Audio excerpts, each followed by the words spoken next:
30 ലക്ഷം രൂപയുടെ സാധനമെങ്കിലും പോയിട്ടുണ്ട്. 30 എന്ന് പറഞ്ഞാൽ ഓണ പർച്ചേസ് ആയിരുന്നു. ഓണ പർച്ചേസിന് ഇത്തവണ നേരത്തെ പർച്ചേസ് ചെയ്ത് എല്ലാം ബണ്ടലായിരുന്നു. ഇതിൻ്റെ അകത്തെല്ലാം അത്രയോളം വെള്ളമെല്ലാം ഇതിൻ്റെ അകത്ത് കൂടെ സാധനമെല്ലാം ഇങ്ങനെ ഒഴുകി കിടക്കുക. ഈരാറ്റുപേട്ട ടൗണിലാണ് ഇപ്പോൾ മീഡിയ വൺ നിൽക്കുന്നത്. ഇന്നലത്തെ ആ മഴയിൽ നിറഞ്ഞു നിന്നിരുന്ന ആ വെള്ളമെല്ലാം തന്നെ ഒഴുകിപ്പോയിട്ടുണ്ട്. ഈ ടൗണിൽ എല്ലാം തന്നെ നിറഞ്ഞു നിൽക്കുകയായിരുന്നു വെള്ളം. ഇപ്പോൾ ആ പരിസരത്തെല്ലാം നമുക്ക് കാണാം. ആ ദൃശ്യങ്ങളിൽ ശുചീകരണ പ്രവൃത്തികളാണ് നടന്നുകൊണ്ടിരിക്കുന്നത്. ഈ കടകളിലെല്ലാം തന്നെ ചെളിവെള്ളം ഇരച്ചു കയറിയുന്ന ഒരു സാഹചര്യമായിരുന്നു ഉണ്ടായിരുന്നത്. മഴവെള്ളം അത്തരത്തിൽ തന്നെ എല്ലായിടത്തും തന്നെ ഇപ്പോൾ ഗതാഗതം എല്ലാം തന്നെ വീണ്ടും ആരംഭിച്ചിട്ടുണ്ട്. കടകളിലെല്ലാം തന്നെ ആളുകളെല്ലാം തിരിച്ചെത്തി ആ ശുചീകരണ പ്രവൃത്തികളെല്ലാം തന്നെ തുടങ്ങിക്കൊണ്ടിരിക്കുകയാണ്. ഈ വ്യാപാര സ്ഥാപനങ്ങളിലെല്ലാം തന്നെ അത്തരത്തിൽ അതിൻ്റെ ദൃശ്യങ്ങളാണ്.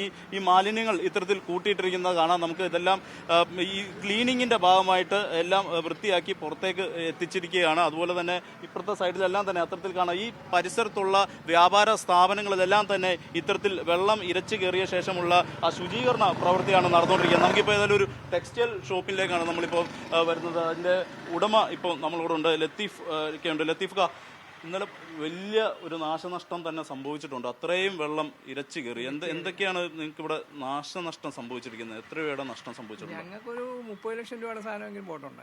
30 എന്ന് പറഞ്ഞാൽ ഓണ പർച്ചേസ് ആയിരുന്നു. ഓണ പർച്ചേസിന് ഇത്തവണ നേരത്തെ പർച്ചേസ് ചെയ്ത് എല്ലാം ബണ്ടലായിരുന്നു. ഇതിൻ്റെ അകത്തെല്ലാം പെട്ടെന്ന് ഒരു വെള്ളം ഇരച്ചു കയറി. ഞങ്ങളെല്ലാം എത്തപ്പെട്ടപ്പം ഇതിൻ്റെ അകത്ത് കൗണ്ടറിൻ്റെ അടുത്ത് വരെ വെള്ളമായി. പിന്നെ ഞങ്ങൾക്ക് പിന്നെ ഒന്നും ചെയ്യാൻ പറ്റിയല്ല. ഷട്ടർ തുറന്ന വെള്ളമെല്ലാം ഇതിൻ്റെ അകത്ത് കൂടെ സാധനമെല്ലാം ഇങ്ങനെ ഒഴുകി കിടക്കുക. പിന്നെ എല്ലാം ബണ്ടലായതുകൊണ്ട് വണ്ടിയെ കയറ്റാനും മാർഗമില്ല. എല്ലാം വെള്ളം കയറി. പിന്നെ എല്ലാം വണ്ടിയെ വലിച്ചു വാരി കയറ്റി. ഓണം സ്റ്റോക്ക് സ്റ്റോക്കായിരുന്നു. ഓണത്തിൻ്റെ പർച്ചേസ് കഴിഞ്ഞ് വില പോലും ഇട്ട സാധനമല്ല. ഓണം പർച്ചേസ് ആയിരുന്നു. ഇത്തവണ ഓണത്തിന് നേരത്തെ പർച്ചേസ് ചെയ്യുകയും ചെയ്തു. സാധാരണ ഞങ്ങൾ ഇച്ചിരി താമസിച്ചാണ് പർച്ചേസ് ചെയ്യുന്നത്. ഇത്തവണ ഇച്ചിരി നേരത്തെ പർച്ചേസ് ചെയ്തു. പരിസരത്തുള്ള മറ്റ് സ്ഥാപനങ്ങളിലൊക്കെ ഇതേ തന്നെ ആയിരിക്കുമല്ലോ? ഇതുപോലെ തന്നെയാണ്. ഇതുപോലെ അപ്പുറത്തും സ്റ്റാൻഡിൻ്റെ അവിടെയും ഈ എല്ലാ കടകളിലും കയറി ഇതുപോലെ. പിന്നെ ഞങ്ങൾ വന്നപ്പോൾ വെളുപ്പിന് 3 മണിക്ക് ഞങ്ങൾ ഇവിടെ എത്തി. അന്നപ്പോൾ ഇതിൻ്റെ അകത്തെല്ലാം വെള്ളം കയറി.